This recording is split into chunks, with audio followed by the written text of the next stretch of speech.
119 구급대원이 제 손에서 휴대폰을 받아 들고 물었습니다. 보호자 연락처가 필요합니다. 가족분 번호가 있나요? 저는 화면을 내리다가 손이 떨렸어요. 큰애, 둘째, 막내 저장된 이름은 셋인데 어제부터 저는 그 셋에게서 같은 말만 들었습니다. 엄마, 저도 제 살기 바빠요. 엄마, 오빠가 장남이잖아요. 엄마, 형이랑 누나가 해야죠. 구급대원이 다시 물었습니다. 지금 바로 오실 분이 없나요? 저는 숨을 삼키고 고개를 저었습니다. 없어요. 그 말이 입 밖으로 나오는 순간 제 속이 쿵 내려앉았습니다. 72살 혼자 사는 노인. 통장 잔고 30만 원. 국민연금 들어올 날까지 2주일. 그런데 이 들것 위에서 제 옆에 설 사람은 아무도 없었습니다. 저는 원래 남편이랑 작은 철물 공장을 했습니다. 남편은 기술자였고 저는 격리를 봤어요. 크게 벌지는 못해도 아이 셋 키우며 웃을 일이 있던 집이었습니다. 큰애, 둘째, 딸, 막내. 그때는 애들이 밥만 잘 먹어도 고맙고 학교에서 상장 하나 받아오면 온 집안이 잔치였어요. 저는 늘 속으로 생각했습니다. 대학 보내고 시집 장가 보내면 끝. 그 뒤엔 나도 좀 쉬겠지. 그런데 큰애가 중학교 2학년 때 남편이 공장에서 쓰러졌습니다. 뇌출혈이었어요. 수술하고 목숨은 건졌는데 오른쪽 팔다리를 못 쓰게 됐습니다. 말도 어눌해지고 혼자 화장실도 못 가는 사람이 됐어요. 그날부터 제 하루는 두 개가 됐습니다. 낮에는 돈을 벌고 밤에는 간병을 했습니다. 병원비가 1,500만 원이 나왔는데 통장에는 500만 원 뿐이었어요. 친척에게 손 벌리고 대출 받고 적금 깨고 공장 기계까지 팔았습니다. 결국 공장은 문을 닫았습니다. 저는 하루아침에 가장이 됐고 집안은 하루아침에 환자 집이 됐습니다. 아이들은 너무 어렸어요. 큰애 15, 둘째 13, 막내 11살. 밤에 아이들이 묻더군요. 엄마, 아빠 언제 나? 그 말이 날카롭게 가슴을 긁었지만 저는 울 시간이 없었습니다. 다음 날 밥값을 벌어야 했으니까요. 새벽 5시에 식당으로 나갔습니다. 하루 종일 설거지하고 저녁엔 청소 일을 했어요. 계단을 닦고 화장실을 닦고 겨울엔 손이 갈라져 피가 났습니다. 집에 오면 남편을 씻기고 기저귀를 갈고 약을 먹이고 아이들 도시락을 싸고 빨래를 널었습니다. 잠은 하루 4-5시간. 그걸 15년을 했습니다. 큰애는 공부를 잘했습니다. 선생님이 대학은 꼭 가야 한다고 했어요. 큰애는 취직하겠다고 했지만 저는 밀어붙였습니다. 너는 공부로 살 길을 찾아야 한다. 둘째는 그림을 좋아했고 막내는 조용해서 더 마음이 쓰였습니다. 저는 세 아이에게 똑같이 말했습니다. 너희는 반드시 대학을 나와야 한다. 그 말은 제 신념이었고 제 빚이었습니다. 등록금, 학원비, 재료비. 저는 새벽 신문 배달까지 했습니다. 비 오는 날 신문이 젖으면 저는 속으로만 울었어요. 오늘도 버텨야 한다. 내가 쓰러지면 끝이다. 그렇게 애들이 취직을 했습니다. 저는 그때 믿었습니다. 이제는 조금 숨통이 트이겠구나. 아이들이 조금씩이라도 보태주겠구나. 하지만 현실은 달랐습니다. 큰애는 월세와 카드값이 먼저였고 둘째는 결혼 준비가 먼저였고 막내는 형이 장남이니 형이 해야 한다고 했습니다. 명절엔 5만 원 한 장. 전화하면 늘 바쁘다. 그게 제가 받은 전부였습니다. 남편은 제가 65에 떠났습니다. 20년을 누워 지내다 폐렴으로 갔어요. 장례식 날 아이들은 울기보다 계산을 먼저 했습니다. 장례 비용은 어떻게 해요? 저는 마지막 남은 돈을 깨서 장례를 치렀습니다. 그 뒤로 집은 조용해졌고 저는 더 조용해졌습니다. 혼자 사는 집은 소리가 다릅니다. 숟가락이 그릇에 닿는 소리가 벽을 치고 돌아옵니다. 저녁에 불 끄면 숨소리만 커져요. 그런데 작년 겨울 화장실에서 미끄러졌어요. 허리가 찢어지는 것처럼 아팠고 바닥은 얼음처럼 차가웠습니다. 저는 휴대폰을 더듬어 큰애에게 전화를 했습니다. 엄마 넘어졌어. 병원 좀 데려다줘. 큰애는 회식이라며 내일로 미뤘습니다. 둘째는 아이들 학원이라며 막내에게 전화하라 했고 막내는 받지 않았습니다. 그때 저는 처음으로 119를 눌렀습니다. 구급차 사이렌이 골목을 찍고 지나갈 때 저는 들것 위에서 천장을 봤습니다. 내가 이렇게 살았구나. 응급실에서 의사 선생님이 물었습니다. 보호자분은요? 저는 잠깐 웃는 척하다가 말했습니다. 없습니다. 입원을 권했지만 보호자 서명이 필요하다는 말이 나오자 마음이 더 작아졌어요. 결국 저는 진통제 맞고 검사하고 혼자 휠체어를 밀며 수납 창구를 돌았습니다. 허리 보호대를 차고 집에 돌아오는 택시 안에서 창밖만 봤어요. 현관문을 열고 들어가 주방 불을 켰는데 냉장고 안이 텅 비어 있었습니다. 현관 바닥엔 먼지가 앉아 있었고 약봉투만 식탁 위에 쌓여 있었어요. 그날 밤 제 휴대폰이 조용히 울렸습니다. 새 남매 단톡방 알림. 저는 제가 그 방에서 아직 나가지 않았다는 그때 처음 알았습니다. 저는 허리를 붙잡고 거실 바닥에 주저앉았습니다. 전기장판을 켜도 몸이 떨렸고 물 한 잔 따르는 것도 힘들었어요. 저는 다시 큰애에게 전화를 걸었다가 통화 연결음만 듣고 끊었습니다. 그냥 말할 힘이 없었습니다. 이틀만 누워 있다가 괜찮아지면 또 혼자 버티면 된다고 스스로를 속였어요. 그런데 단톡방 알림이 또 울렸습니다. 읽음 표시가 줄줄이 붙어 있었습니다. 그 짧은 알림 한 줄을 보는 순간 저는 숨이 턱 막혔습니다. 아, 얘들은 내가 아프다는 걸 알고도 서로에게 떠넘기고 있었구나. 저는 화면을 손끝으로 천천히 올렸습니다. 그리고 그때 제 눈을 의심하게 만드는 말이 보였습니다. 그 말에는 엄마 집 요양원 그리고 서류라는 단어가 함께 붙어 있었습니다. 저는 그 자리에 얼어붙었습니다. 저는 단톡방을 더 올려봤습니다. 큰애가 보낸 메시지가 먼저 보였어요. 엄마 혼자 못 살면 시설 알아봐야지. 돌아가며 모시는 건 현실적으로 안 된다. 둘째가 바로 답했습니다. 요양원 비용은 엄마 연금이랑 집 정리해서 맞추면 되지. 막내가 덧붙였습니다. 서류는 미리 해두자. 그래야 나중에 말이 안 나온다. 서류. 그 두 글자가 제 목을 조였습니다. 나는 아이들 인생을 지키려고 내 인생을 갈아 넣었는데 아이들은 내 집부터 계산하고 있었습니다. 아침이 되자 허리가 더 굳었습니다. 일어나 앉는 데만 10분이 걸렸어요. 밥을 해 먹을 힘이 없어서 가스불 앞에서 멈췄습니다. 그때 아랫집 아주머니가 김치 한 통을 들고 올라왔어요.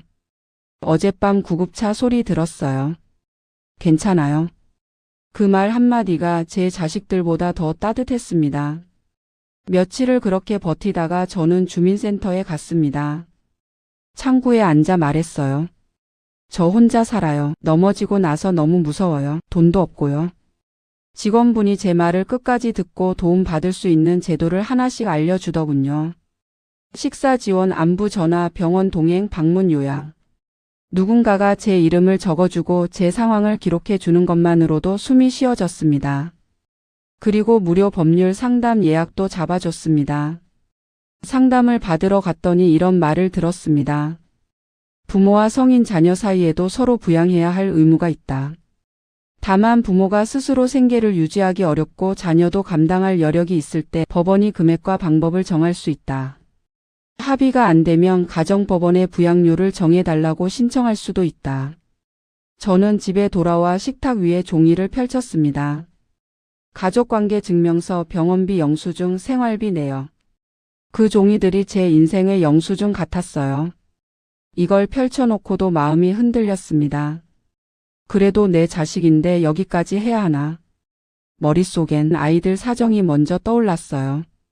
큰애는 서울 외곽 아파트에 살고 있고 아이 둘 학원비가 부담이다고 늘 힘들다고 했죠. 둘째는 전업은 아니지만 일도 하고 아이도 키운다며 항상 정신없다고 했고요. 막내는 중소기업에서 일하다가 이직을 준비 중이라며 자기 처지가 제일 불안하다고 했습니다. 저는 그 말들을 다 이해했습니다. 그런데 그 이해가 쌓여서 지금 제 삶이 바닥이 됐다는 것도 이제는 인정할 수밖에 없었습니다.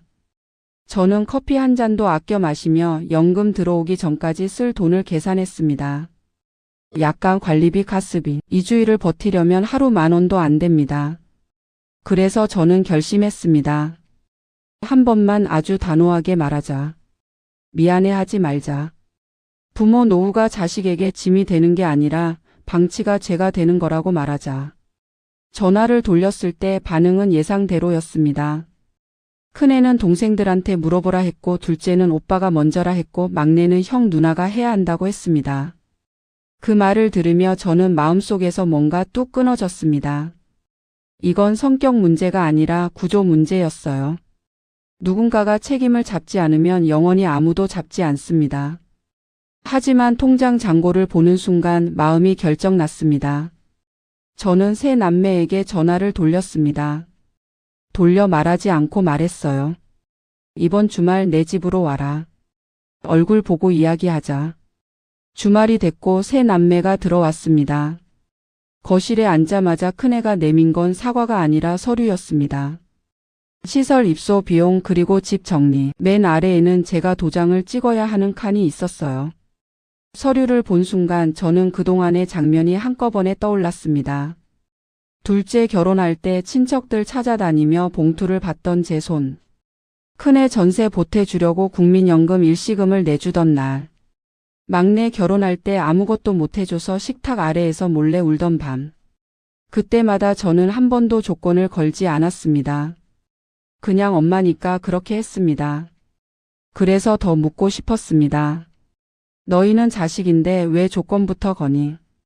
큰애가 종이를 다시 앞으로 밀었습니다. 엄마가 여기 도장만 찍으면 우리가 시설 알아보고 비용도 맞출게. 저는 종이를 밀어 돌려주며 말했습니다. 도장은 내 삶을 넘기는 거다. 나는 시설이 싫어서가 아니라 내 집에서 내 방식대로 살고 싶다. 넘어지지 않게 손잡이 달고 방문 요양받고 병원 갈 때만 너희가 같이 가주면 된다. 둘째가 답답하다는 듯 말했습니다. 엄마 그러다 또 넘어지면요. 저는 고개를 끄덕였습니다. 그래서 너희가 필요하다고 말하는 거다. 돈만 아니라 연락과 방문이 필요하다. 막내는 작은 목소리로 말했습니다. 엄마 우리가 매달 얼마를 보내야 해.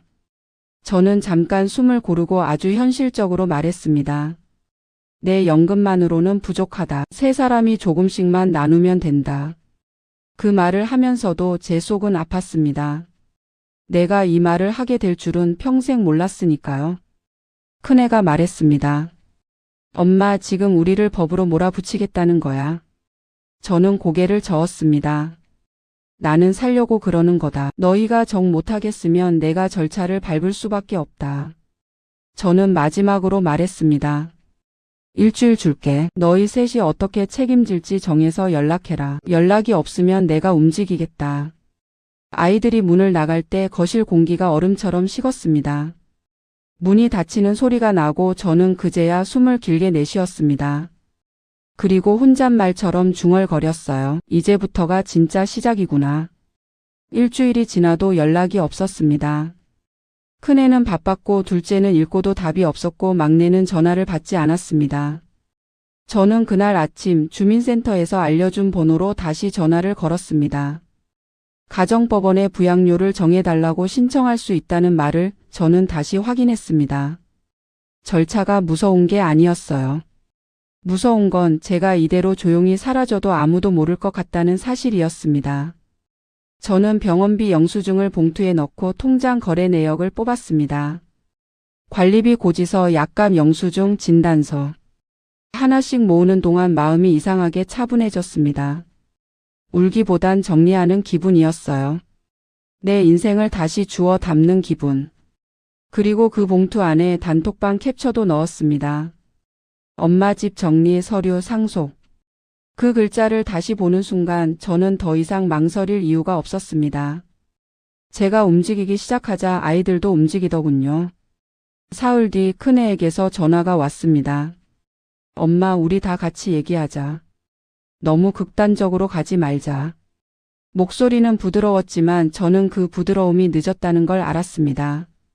그날 저녁 세 남매가 다시 왔습니다. 이번엔 과일 상자가 있었고 말도 조금은 조심스러웠습니다. 큰애가 먼저 말했습니다. 엄마, 우리가 매달 돈을 보내드릴게. 대신 시설 얘기는 천천히 하자. 저는 고개를 저었습니다. 시설 얘기는 꺼내지 마라. 나는 내 집에서 살겠다. 그리고 돈은 약속이 아니라 습관으로 만들어라. 말로만 하다가 끊기면 그때 나는 또 바닥에서 울게 된다. 둘째가 조심스럽게 물었습니다. 그럼 얼마가 필요해? 저는 숨을 고르고 말했습니다. 내 연금만으로는 부족하다. 너희 셋이 조금씩 나누면 된다. 그리고 병원 갈 때 한 명만이라도 동행해라. 그게 내가 바라는 전부다.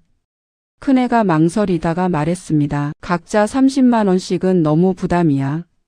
저는 그 말을 듣고 봉투에서 영수증을 꺼냈습니다. 병원비, 약간 관리비. 저는 천천히 숫자들을 읽어줬습니다. 내가 한 달에 무슨 돈을 얼마나 쓰는지. 내가 줄일 수 있는 게 뭔지. 내가 줄이면 결국 어디가 무너지는지. 그제야 아이들 얼굴이 조금씩 바뀌었습니다. 둘째는 눈가가 빨개졌고 막내는 고개를 숙였습니다. 하지만 저는 그 눈물을 믿지 않았습니다. 눈물은 쉬워요. 다음 달에도 돈이 들어오는지는 다음 달이 알려줍니다. 그래서 저는 아주 현실적인 조건을 꺼냈습니다. 매달 같은 날짜에 자동 이체로 보내라. 세 사람이 번갈아 병원 동행 날짜를. 그리고 내 집과 내 통장은 내 것이다. 어떤 서류도 어떤 도장도 나는 찍지 않는다. 큰애가 그 말에 얼굴을. 엄마, 우리를 못 믿는 거야. 저는 담담하게 대답했습니다. 나는 너희를 미워하지 않는다. 다만 내 삶을 다시는 담보로 걸지 않겠다. 그날 이후 돈은 들어오기 시작했습니다. 처음 2달은 정확히 들어왔고 셋째 달엔 큰애가 하루 늦었습니다. 저는 바로 전화했습니다. 오늘이 날짜다. 잊지 마라. 큰애는 짜증을 냈지만 결국 보냈습니다. 그 작은 실랑이가 제겐 큰 변화. 예전에 저는 참고 넘겼을 테니까요. 그리고 예상 못한 일이 하나 더 있었습니다. 넷째 달쯤 둘째에게서 전화가 왔습니다. 엄마, 이번 달은 좀 어려워. 다음 달에 몰아서 줄게. 저는 예전 같았으면 알았다 하고 끊었을 겁니다. 하지만 저는 조용히 물었습니다. 어려운 이유가 뭐냐? 둘째는 잠깐 침묵하다가 말했습니다. 아이들 학원비가 늘었어. 남편도 요즘 예민하고.